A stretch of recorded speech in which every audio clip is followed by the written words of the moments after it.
ඇස් දෙක පියාගෙන මේ සද්දෙ පොඩ්ඩක් අහන්න.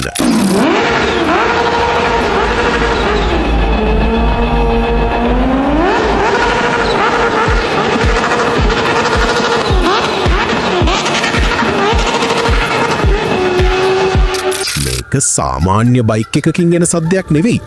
මේක හරියට අභ්‍යවකාශ යානයක් පෘථිවියට කඩාගෙන වැටෙනවා වගේ සද්දයක්. ලෝකෙ වෙන කිසිම යතුරු පැදියකට කොපි කරන්න බැරි මේ අමුතුම චීප් සද්දේ අයිති මහපාරේ යන රෝද දෙකේ ප්‍රහාරක යානයකට. මේක බයික් එකක් නෙවෙයි. භෞතික විද්‍යාවේ නීති කඩලා දාපු අමු යක්ෂයෙක්. අද ඕටෝමාස්ටර් අපි කතා කරන්නේ යතුරු පැදි ලෝකයේ වේගවත්ම භයානකම සුපිරි යන්ත්‍රය. කවසාකි නින්ජා H2 ගැන. කවසාකි කියන්නේ නිකම්ම බයික් හදන කම්පැනියක් නෙවෙයි. එයාලා නැව්, කෝච්චි සහ ගුවන් යානා එන්ජින් හදන දැවන්තයෙක්. 2015 අවුරුද්දේදී කවසාකි හෙවි ඉන්ඩස්ට්‍රීස් වල ඉන්න ගුවන් යානා හදන ඉංජිනේරුවෝයි ගෑස් ටර්බයින් හදන ඉංජිනේරුවෝයි එකතු වෙලා අරන් ආපු පිස්සු ප්‍රොජෙක්ට් එකක් තමයි මේ H2 කියන්නේ. මේකේ අරමුණ උනේ අනිත් බයික් කම්පැනි වලට හිතන්නවත් බැරි ලෝකෙ කිසිම කෙනෙක්ට ලං වෙන්න බැරි උපරිම වේගයක් තියෙන යන්ත්‍රයක් මහපාරට ගේන එක.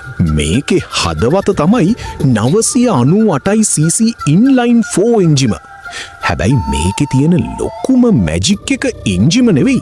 කවසාකි සමාගම තමන්ගේම තාක්ෂණයෙන් හදපු සුපර්චාර්ජර් පද්ධතිය. මේකෙන් එන්ජිම ඇතුළට හිතාගන්න බැරි තරම් හුලං තොගයක් බලහත්කාරයෙන් පොම්ප කරනවා. සාමාන්‍ය පාරේ යන්න හදපු නින්ජා H2 එකෙන් අශ්ව බල 228කුත් රේස් ට්‍රැක් එකට විතරක් හදපු මේකේ අයියා වෙන H2R යක්ෂයාගෙන් අශ්ව බල 326කුත් නිපදවනවා. පැයට කිලෝමීටර් 400ක වේග සීමාව පහු කරපු මේ යන්ත්‍රයේ වේගය පාලනය කරන්න බයික් එකේ මූණට අභ්‍යවකාශ තාක්ෂණයෙන් හදපු කාබන් ෆයිබර් වින් සෙට් එකක්ම දාලා තියෙනවා. මේ මහා බලය පාලනය කරන්න සාමාන්‍ය ඇලුමිනියම් චැසියක් හරියන්නේ නැහැ. ඒ නිසා කවාසාකි ඉතිහාසයේ පළවෙනි වතාවට මේකට හයි ටෙන්සයිල් ස්ටීල් වලින් හදපු කොළ පාට ට්‍රෙලිස් ෆ්‍රේම් එකක් සහ තනි අතේ සිංගල් සයිඩඩ් ස්විං ආම් එකක් පාවිච්චි කළා. ඒ වගේම මේකේ ගාලා තියෙන කළු පාට පේන්ට් එක ඒක නිකම්ම පේන්ට් එකක් නෙවෙයි. ඇත්තම රිදී මිශ්‍ර කරලා හදපු සිල්වර් මිරර් පේන්ට් එකක්. මේකට ඉරේලිය වැටුනාම දකින්න ලැබෙන්නේ අමුතුම පිටසක්වල පෙනුමක්.